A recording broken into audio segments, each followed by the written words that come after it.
Guys' season finished up good? What's that? Say it again. Your guys' fall season finished up pretty good? Yeah, we just did an indoor World Series, How'd and that it go? was ugly, but the other team won. You can tell, right? You guys did that too? Did you do a World Series, or what you guys do to finish the fall? Yeah, we just finished up, well, I guess a couple weeks ago now, we finished up our fall World Series. We had our captains, our returning guys, picked two teams. So there's two teams. They did a best of seven. It's super competitive. The first two games were just kind of a feeling out process. Everybody's kind of still friends a little bit.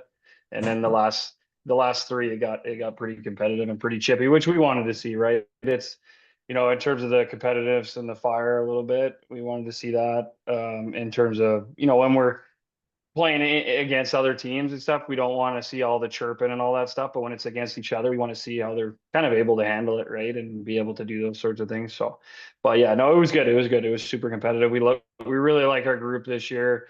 I think we're gonna be really good. I think we're gonna be good on the mound. We're a little different this year in terms of the way we've built our roster. In years past, we've had a lot of guys that can hit for a lot of power, and we have a few guys that can do that. But I think we're going to play the game a little differently. We're going to defend really well. We're going to do kind of smaller things. We run really good. We're really athletic, so we're really excited about that and the group that we have this year. So it's a exciting time for us. Yeah, awesome, awesome. Awesome. So no, I'm Yeah, glad we were able to do this. So what's that? I'm glad we were able to hook this up for sure. Yeah, absolutely. So, like I was mentioning to you, so we're first year program. You must have saw that list of guys and where everybody's from. So a lot of Yeah, smaller communities, and I know you guys have a lot of rural Alberta guys, right? And then yeah, definitely. yeah, oh, wicked. Yeah, all these guys are excited to hear whatever you Perfect. guys say, right? And like I said, Perfect. I've had some conversations with some of our 2025s about options and yeah, just trying to get some info from you guys and we'll go from there. So can you change me into like the host or whatever so I can share my screen? And, you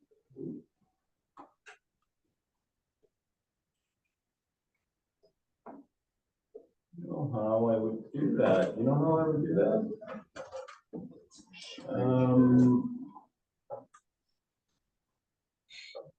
I think if there might be like a setting that allows you to, just because I have a presentation that I want to share with you guys. yeah.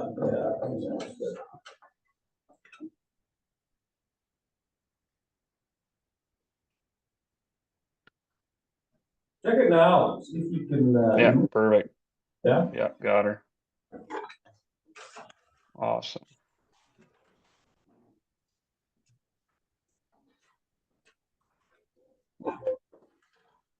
Too far down here. Okay. Yeah, guys. So a little bit of introduction about myself. So obviously, my name is Josh Bergmann. I'm the pitching coach slash assistant coach here at PBA. I kind of a little background about myself. I'm from Nanaimo, British Columbia, out on the west coast. That's where I grew up and live, or that's where I was born and raised. Sorry, and I when I was about 15 years old, I made the decision to come out here to Southern Alberta to go to Vauxhall Baseball Academy. I spent 3 years at Vauxhall from 2013 to 2016. In my senior year, well, I guess going back to my grade 11 year, I spent some time with my grade 11 and grade 12 year, I spent some time on the junior national team with Greg Hamilton. Got to go to the U18 World Baseball Championships over in Japan in 2015. And that was obviously a fantastic experience. And then I got to travel around the world with the junior national team, Dominican Republic, all around the States, Australia, Japan, obviously. And so I had a great experience that way. And then I ended up signing with the University of Washington in Seattle to go play Division One baseball, Pac-12 Division One baseball in Seattle, Washington. And that was in the fall of my grade 12 year. And then I got drafted into the by the St. Louis Cardinals in the 30th round that year in 2016. I ended up declining. I ended up going to school to the University of Washington. I spent 3 years in Seattle. That's the minimum requirement at a 4-year school to be eligible for the draft again. My freshman year, I was slated to be a starter as a freshman, which is typically not something that you see going to a Power Five conference schools. So it was definitely a big accomplishment for me. Unfortunately, my freshman year got derailed due to injury. I had Tommy John surgery about a quarter of the way into our spring season, so I missed all of my freshman year and then halfway through into my sophomore year. And when I came back in my sophomore year from TJ, we ended up actually making a run at the College World Series and played in Omaha, Nebraska.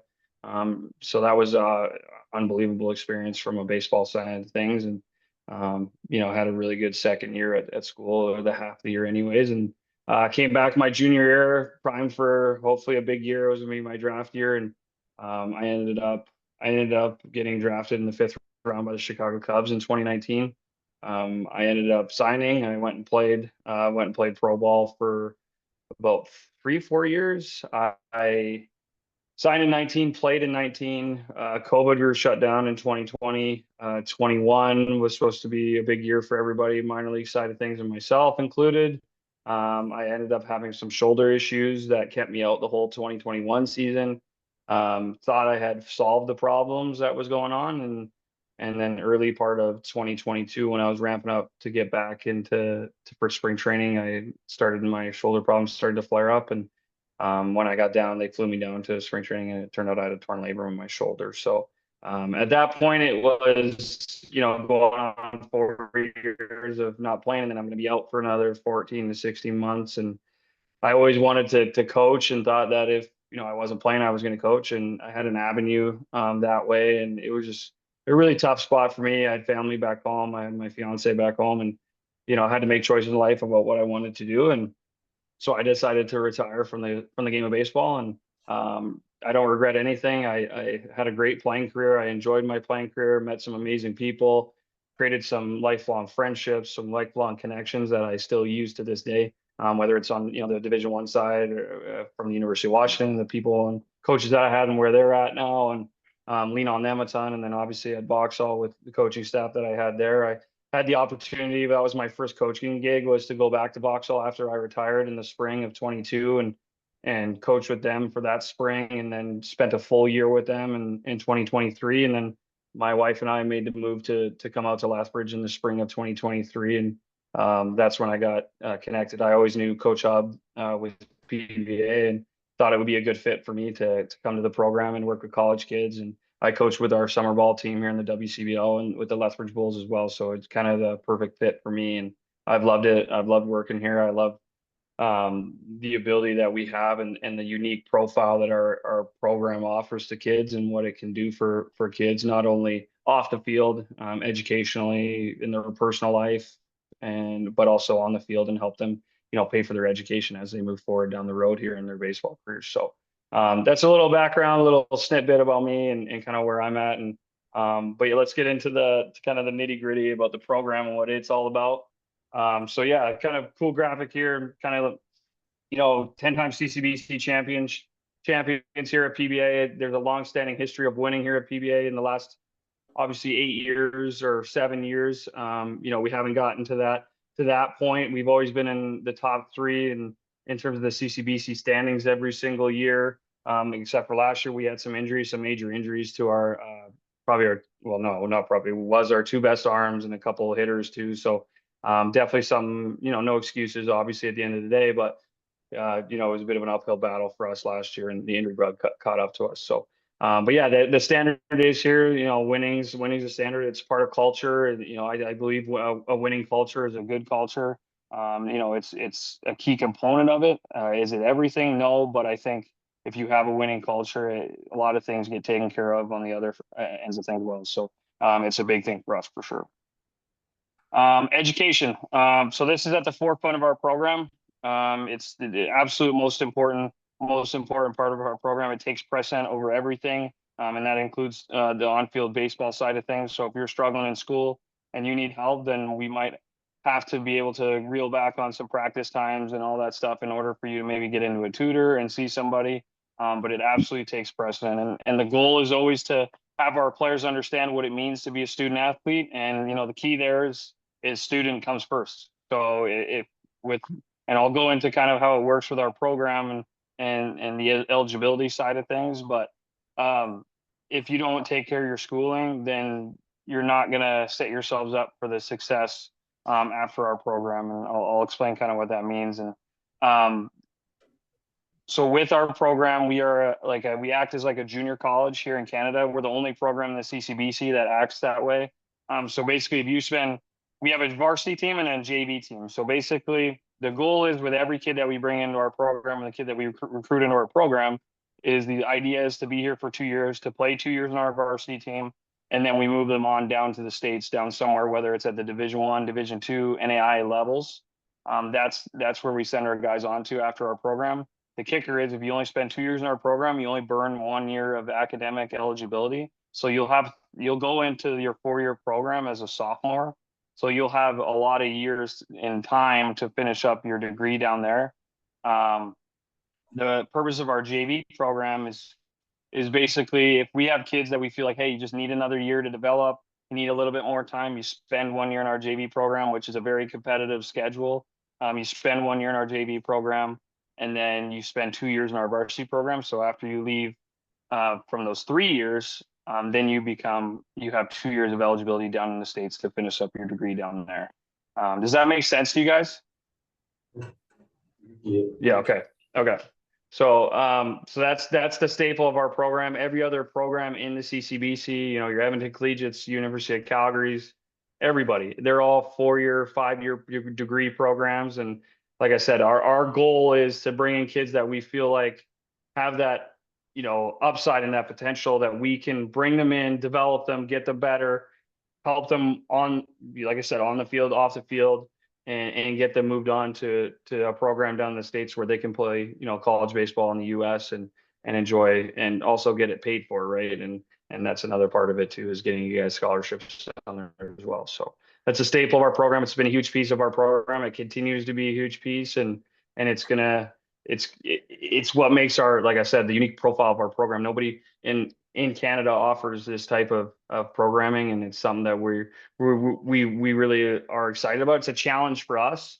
Like I said, we face 4-year, 5-year programs in conference play in the CCBC, and we're the youngest team by far every single year. So it's a challenge for us to get you guys as younger guys to be able to be at that level to compete with these older guys. And we feel talent-wise, you guys are there. It's just all the other stuff that goes along with the baseball side of things, the mental side of it, obviously being a little bit younger, being a little bit, more immature. It's our job to get you guys into that mind frame to be able to be like, okay, I can compete with these older guys, no question about it, right? So it's definitely a unique thing for us. It's a challenge every year, and we love that challenge. So okay, going more into the education side. So our guys get the choice of which programs they want to attend.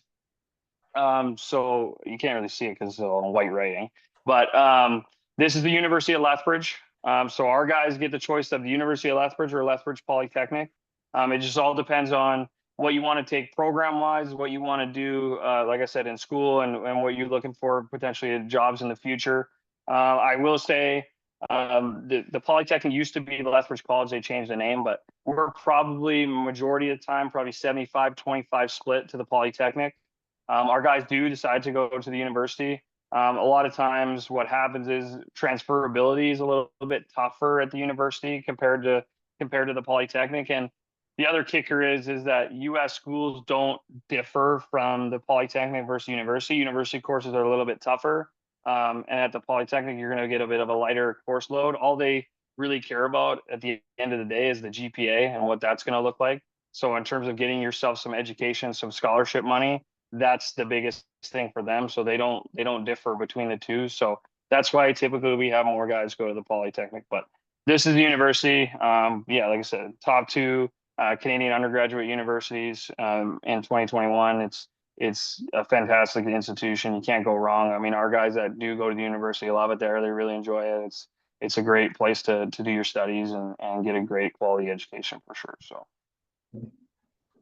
just some photos kind of inside of what it looks like, outside what it looks like. That's obviously volleyball, basketball arena there on the bottom left. They have a cool kind of rock climbing area there at the university as well. It's a really nice campus. It's a beautiful place. It's here on the west side of Lethbridge. So and both the university and the Polytechnic are about roughly the same distance away from our facility here at Lloyd Nolan Yard as it is to both facilities. So in terms of like driving time or anything like that and time to get to the park, it's about exactly the same, like traveling distance.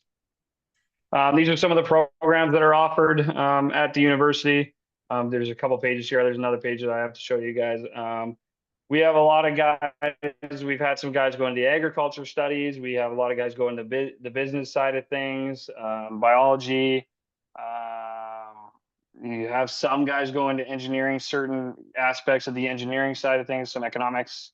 So there's a few other programs, and this is easily accessible. Like if you guys go on the University of Lethbridge or the Lethbridge Polytechnic website, and you look up their programs, this will all be there for you guys to see as well. So yeah, it just kind of goes into a few more things. You'll see science education. We have a few guys that do that. We have a few guys that go into marketing. We have a few guys that do marketing, kinesiology at the university. That's a big one with a lot of our guys. We have a lot of guys going to kines. And then at the Polytechnic, I believe it's called exercise science. So basically like very similar programs on that side of things. So yeah, this is Lethbridge Polytechnic. So this is on the south side here of Lethbridge. As you can see, the average tuition per semester. The other one was total. This is I believe the other one was per semester as well. So this is, it's a little bit cheaper, obviously. And that's a lot of times why we see that 75-25 split with our players. It's a little bit more cost friendly for you guys as families from that side of things. So again, really good programming. They do a great job there in terms of like your college level programming. Our guys love going there and always get the best out of it when they get there. So just a few photos. Like this is again volleyball court, the basketball courts inside the poly, and this is kind of a newer building that they built outside of a really nice kind of glass building that they have there. So programs there, like we said, there's a lot of the trades programs are available at the Polytechnic. So you got your plumbing. There's a few other ones too. Your carpentry. We have some guys that do. We have quite a few guys that do criminal justice side of things. We have probably our number one starting pitcher this year for us. He's in the criminal justice program. We have some guys that do the child and youth care. It just all depends on, like I said, what you guys want to do in school, and whatever you want to do, you're probably going to be able to find the programming that you want, both either at the university or at the Polytechnic. So that's what's great about our program. So from the baseball side of things, this is Lloyd Nolan Yard. So if you see my mouse, I'm kind of sitting right up there right now. So that's where we're at. This is the yard, and it's within the building and the facility. I'll show you a few more pictures, but we have everything here at the facility. We have our indoor space that has a little turf space, 2-cage setup that we use, and we're using right now for our strength conditioning side of things. Our conditioning days are upstairs here. And then when we start cranking up in the wintertime, and in terms of the baseball development side of things, that's where obviously a lot of our hitters spend a ton of time. And then in the new year, that's where we'll set up kind of live EBs when we start cranking for the springtime. So, and then on the kind of the ground floor here, right kind of where that white garage door is, underneath is we have our locker rooms, and I'll go through that. Our weight room, kind of our pitching dungeon dojo, I call it. And then we have our coach's office down there and all that stuff. So kind of get into it here. So obviously, like I said, this is our 2-cage setup. It doesn't give you a full view, but a pretty good view of it. So like I said, right now we have all our cages pulled back, and we're doing our conditioning and stuff down there right now. Once we get kind of cranking in the winter time here in kind of December, that's when we'll start doing our hitting. Our hitters will spend a lot of time in there with Coach Mac and doing a lot of hitting. And we got, like tons of technology that we use. Obviously the hack pitching machines.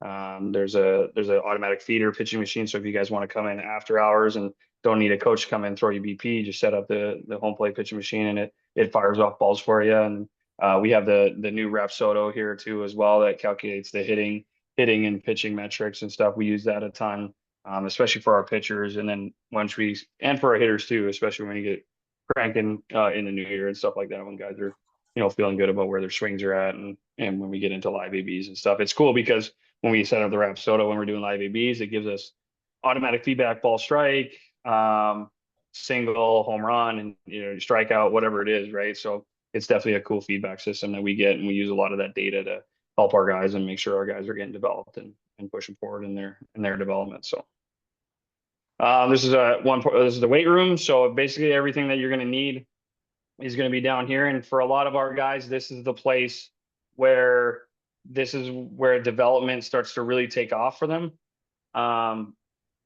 We get a lot of guys that come into our program, maybe haven't necessarily been in the weight room, or they haven't been training to the full extent and properly of what they need to be, or it's just a little bit physically underdeveloped. And this is the place where a lot of things are going to happen. And if you buy into what we do here and you buy into how we go about our strength and conditioning side of things, then you're going to see the results. And we have a lot of guys, like I use one of our pitchers as an example. He's in his third year with us, just based on the programming he's taking at school.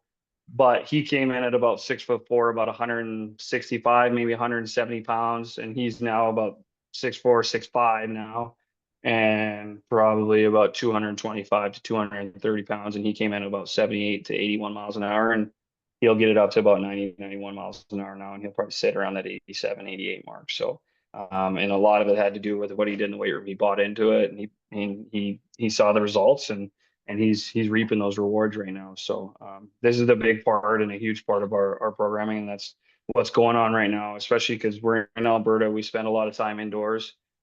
This is a huge piece for our guys for sure. This is kind of the pitching dojo. We spend a lot of time with pitchers as we're ramping up and getting ready for live ABs. We'll do a lot of our bullpens down here, or we'll do all our bullpens down here. So this is where it's time to, like, hey, if we want to change some shape on the fastball, if we want to adjust slider grip, if we want to do certain things based on the numbers and the metrics that we see and all that type of stuff. This is where a lot of that magic's going to happen. We do have some of our workout stuff down here too. So when you guys are lifting and stuff in the winter time as well, you'll spend a little bit of time in here lifting as well. So, but yeah, in terms of for my job and what I do with our pitchers, we spend a lot of time down here, and this is where a lot of that tweaking, mechanical tweaking, and like I said, all the pitch repertoire tweaking, this is where this is going to happen for our guys. Locker room. So this is our JV locker room. We have two sides to the locker room. We have our varsity and JV. So this is our JV locker room. Everybody gets their own stall. You get a chair and set up. You get your own little cubby. You get to put all your stuff in. And one thing that we ask our guys is to make sure that everything's tidy and clean, and make sure everything's looking good, because that's the last thing we want, is everything to kind of get out of hand from that side of things. And we like to have our things organized and clean. So that's kind of what that looks like. Coaching staff. So this is the makeup of our coaching staff. Like I said, we have run our JV team and our varsity team. Our varsity team head coach is Todd Hubka. He's been involved with the program for, I guess, about 30 years now. He's been the head coach for, oh man, I'd have to go back, probably about 18 to 20 years now. He's getting up there in age, so. But no, Hub's great. He's a little bit, he's more on the old school side of things, and he loves his players, and he wants the best out of his players and wants the best for them, and he really cares about our guys. So, he's a great leader of our program. Assistant/hitting coach is Ryan McDonald. Like I mentioned, Ryan, obviously, like I said, spends a ton of time with our hitters. He also runs our strength conditioning program. So that's for, Ryan's position. Myself, assistant/pitching coach. So like I said, in charge of all our pitchers, all our programming and shoulder care, arm care, lifts once we get in, fall and spring. During the winter, everybody's kind of doing the same lifts, but for the fall and spring, I program our lifts for our pitchers. And then our assistant/infield coach is Miles Fletcher. Miles is around as much as he possibly can be. Miles is a great resource for our infielders. He's helped a ton of our guys kind of take that next level in their development from the infield side of things. He's a great guy. He's a great communicator. He's an excellent coach, and our guys are really lucky to have him. So, and then our JV team, our head coach is Tate Pierce. He played in both Tate and Josh played in our program. Tate was the assistant coach last year of our JV team, and he's taken over the reins of the head guy. And Tate cares about the program. He bleeds what PBA is all about, and He's a perfect guy to run our JV program while he's finishing up his degree in kinesiology as well at the university. So, and an assistant coach is Josh Kabiyama. Josh just finished up his playing career down at in North Carolina at a Division II school called University of Mount Olive, which they're a top school. We're usually a top 20 D2 school every single year. Josh came through our program and we moved him on to Mount Olive after he was done our program, and he was a 4-year Lethbridge Bull and had a great career with us with the Bulls, and now is transitioned into the coaching side of things, and we're lucky to have him. He's been a tremendous asset for us, and obviously he's really knows he's played center field. He's a great outfielder. He's done a really good job with our outfielders here in the fall, and look forward to him working with them in the spring here. So. This is so varsity locker room. I kind of got it mixed up, but this is our varsity locker room. So our guys are catchers usually install 8 and 9, so they get a little bit more room. But yeah, kind of same setup. We want you guys get your cubbies. We want to keep everything clean, everything tidy, and make sure everything looks good and presentable for everybody. So it's just a big thing that we ask our guys to do. So schedule side of things. So fall, we do opening day the Monday of Labor Day weekend or after Labor Day weekend. So this year, I believe that was September 2nd. So what happens on opening day is everybody comes in, gets registered, and then we go out to the field and we do kind of a pro style workout. We have everybody run 60s, and then pitchers will throw bullpens on that day. And then we give you guys usually 2 days off. You'll have like orientation on the Tuesday, and then you guys have first day of classes on the Wednesday. So we try to keep you guys away from the baseball field and get you guys focused on school and make sure you guys are all settled from that side of things. And then we'll have our first day of practices on Thursdays. So, yeah, so that's kind of how that works. And throughout the fall, how it works for us is we'll have Tuesday to Friday practices. It says 3:45. Typically, it's around 4, just with class schedules and whatnot. And then weekends, we'll have games. We'll play against various academies. We'll play against UFC every now and then. And so, yeah, no, it's a really competitive schedule for the month of September. And then as we transition into October, like I said, we do our Fall World Series. We do the drafts, the captains pick teams, and we kind of duke it out for the majority of October. Guys are playing, so it's a really competitive time. It's a big evaluation time for us as coaches. Like I said, the month of September is great. We get to see guys, but the October, when we have our Fall World Series, is when we get a real evaluation of where our guys are at and how they stack up against each other. So that's a big piece for us. And then end October to finish off our fall, we have a bunch of fundraisers. One of our big fundraisers are our marathon games. So guys dress up, we do prizes, game. It's like I said, 100 inning game. Guys have fun with it and enjoy it, and it's a good time. And you're all gung ho and pitchers get a hit and all this stuff at the beginning, and it gets a little long at the end, but we usually have food and do burgers and all that type of stuff. So it's a good time, a good way to finish out the fall. And then we transition to the time that we're in now. Like I said, we're in our strength conditioning phase. We'll set it up from Tuesday to Friday, 2:30, 3:30, and 4:30 hour time slots. There'll be 2 days you'll lift and 2 days you'll condition. And you pick whatever time slot works with your schedule. So right now we're in that phase, and we do weekly weigh-ins with our players every week to see, guys that need to put on some weight, guys that maybe we need to trim down a little bit of weight. But typically with our program, a lot of our guys, they need to put on weight. So we talk about the nutrition side of things. It's a huge piece of our program as well. If you can lift and do all those sort of things and you'll make some gains, but the other side of it too is what you're eating as well. If you're not eating enough, you're probably not going to put on the weight. That's, kind of simple as that. So that's another thing that we harp on our guys to make sure that if you want the strength side to really take off, you got to be eating a ton and be eating a lot. So yeah, no, that's kind of how that works. And then as we transition down into the end of December, we do our one-on-ones with the coaching staff to see where you fit, whether it's on our varsity team or on our JV team. And at that point, you'll know. And then in the new year, we start, working through with our practices. We usually our varsity team practice at 2:30 and our JV team practices at 4:30. So that's kind of how that works from that perspective. So, yeah, it's kind of got a little bit of stuff. But anyway, I'll kind of talk about this. Yeah, so our varsity schedule in the spring, At the second weekend of February, we go down to Las Vegas, Nevada every year. So we're going to play College of Southern Nevada, who went to Grand Junction, the JUCO World Series last year. We played 4 games against them last year. 3 of the 4 games we had really close games. We were like within 3 runs of them. One game kind of got away from us, and then we played Colorado Northwestern, which is in the same conference as CSN JUCO conference, and we beat them 5 out of 6. So we had a really successful trip last year. We're going down again this year to play 8 games down there as well, 4 against CSN and 4 against Colorado Northwestern. So we're really excited about that. It's a good trip for our guys to get outside and get kind of going as the season starts going. We come home for a couple weekends, and then we go back down to the U.S. We're going to College of Southern Idaho this year. Again, in the JUCO and that Scenic West Conference, very competitive club. We're going to play 4 or 5 games against them this year. We're really excited about that. Excited about that challenge for our guys to go and play against those guys as well. So, and then we usually have one weekend off where we'll do like scrimmage or whatever up here, and hopefully the weather is cooperating at that point. And then the following weekend, the end of March, we'll open up our CCBC play. This year, we go out to the West Coast in IMOBC to play VIU this year. And how it works with our CCBC is that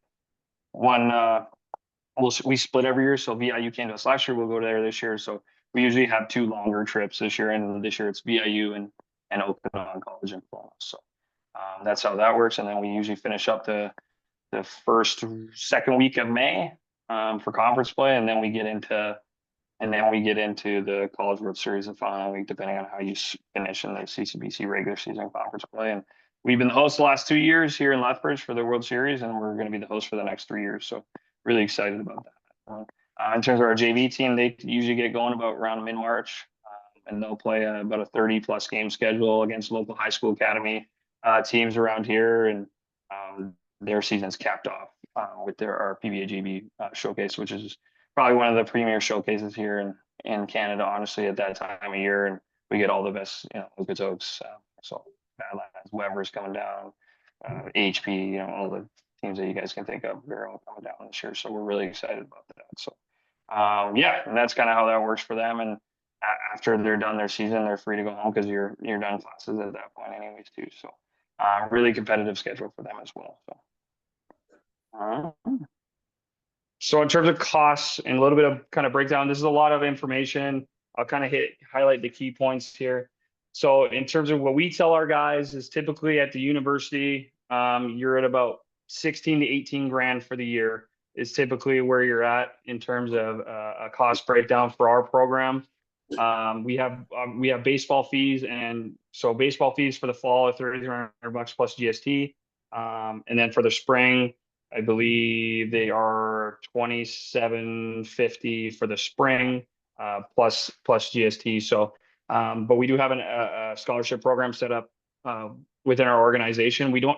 CCBC can't offer any athletic money, but like I said, we do have a academic scholarship program within our company. Is that if you guys maintain a 3.0 or higher at the university or at the Polytechnic, you'll get all your spring fees paid for. If you're between 2.5 and a 2.9, you only have to pay $500 a year spring fees, and the rest will be covered. If you're between a 2.0 and a 2.4, you have to pay $1,000, and the rest of it's covered. But if you're below 2.0, you're academically ineligible to play on our varsity team and play in the CCBC, and you have to pay this full spring fees to play on our JV team. So, and to play on our JV team is $2,250 plus tax as well. So, like I said, if you university 16 to 18 grand, if you get your fees paid for, obviously it knocks it down. Off campus living makes it a little bit cheaper versus on campus at the college, where typically we tell people you're probably about kind of 14 and a half to about 16 and a half, 17 grand for the year is what you're kind of looking at from that side of things. Includes your food, books, tuition, like we said, all that sort of stuff. So, and kind of give you guys a bit of a comparison sake and kind of what it looks like. We've come up with these rough numbers, and you look at housing, fees, all that stuff, whether it's at JUCO, D2, NAI, we're obviously big, even at the JUCO side of things, like that includes, US to Canadian conversion. So that's also another. So in terms of like the cost side of things, we're definitely at a very comparable cost of what it may seem like it, but we're not, because we can't offer athletic or any scholarships. But even if you get, like we highlighted there, like a 50% scholarship at some of these programs, it's still going to be pretty costly for you guys as families. So just kind of weighing those options too as well, and what that looks like. Obviously, if you get more than a 50%, obviously that changes things a little bit. But we just kind of use that as a rough number of what it kind of looks like. So yeah. And included in your guys' fall fees is $1,000 player package apparel. So we get a Under Armour deal. We get all our stuff from Medicine Hat Source for Sports. So this is typically what it kind of looks like for you guys in terms of your kind of your player package apparel. So our guys get decked out with this every single year, and your jacket, long sleeves, short sleeves, hoodies, sweats, shorts, everything. You guys get kind of decked out with about, like I said, it's about $1,000 worth of apparel. So that's included in your small fees. I know you guys everybody cares about the swag nowadays, so we make sure our guys are hooked up. This kind of goes over like, we moving guys on to the college side of things. Obviously, that's a big part of our program, but we've done a really good job of moving guys on. Obviously on the professional side of things. That's the unique part about our program. With it being a JUCO, you're eligible for the draft right away if that does happen. If that does end up coming to fruition for any of you guys, so that's one thing we've done, a pretty good job of. So we're just kind of outlines a little bit more of those guys that we've done. Some of the schools and whatnot that we've sent to, like I said, majority, Aiden Newton, Northwestern State's a Division I school. Southern Arkansas is a top 20 D2 school. Bellevue's a top 15 NAI every single year. I think we've done a great job of finding fits for guys. We have some connections, obviously, as you can see, like some guys have gone to the same school, and we just really like those fits for a lot of our guys. They fit into where their skill level's at, and we know them really well, and they know what they're getting from our guys on our program. So it's just kind of in the recent years where we sent guys on too. So it's a pretty long list. I'd say every single year we're probably anywhere between probably around that. And it depends. Like if some guys like I said, our number one arm this year, he has the realization that after he's done baseball, he wants to go be a cop, and he doesn't want to go on down to the States. So we do have that every now and then, but typically 95% of our guys, they want to move on down to the US, and we try to accommodate as much as we possibly can to help them do that. Like I said, it's a staple of our program, and we've had a ton of success being able to do that. And I think that's going to continue this year, and with the players that we have, and the conversations that we've had already with schools about them and getting them close to getting their scholarships done. So I know it's a lot of information, guys. I just want to thank you. Really appreciate you guys taking the time to hop on the call with me here, and talking with Sod and talking about some of you guys in your guys' program. We'd love to have you guys here, part of PBA. I just think that in Canada, I don't, I'm biased, but I just don't know where there's a better fit for the development model for kids. I think this is it. It's the gold standard, and we want to make sure that we're getting the kids that want to be here and want to continue their baseball careers and want to continue down this development path. And we'd love to have you guys here, and would love to have the conversation with you guys. And if you see it as a fit, then obviously we'll have that conversation. So, but yeah, I just want to thank you guys, and I appreciate you guys taking the time out of your guys' day. And you could be training today, but you're here stuck talking to me. So I just want to thank you guys. Awesome. Thanks, Josh. I didn't realize this meeting had to be upgraded or whatever. It's gonna okay. In a minute. I'm just gonna. No worries. If you guys have any questions, like I'm happy to answer anything. So Sod's got my email. He's got my phone number. So if you guys want to reach out anytime, shoot me a text, and you guys have some questions, or you want to set up a call, we can talk further about it and talk with your parents too as well. I'm happy to do that. So if you guys want to do that and get that from them, I would really enjoy chatting with you guys and talking more about our program and what makes our program so great. Yeah, awesome. That sound good, guys? Yeah. Awesome. I appreciate you guys taking the time, and like I said, I won't take up too much of your time, and I think it's going to cut me out of here anyway. So I want to thank you guys, and I appreciate it, and we'll talk. Hopefully, we'll talk to you guys here soon. Yeah, for sure. Thanks so much. Thank you.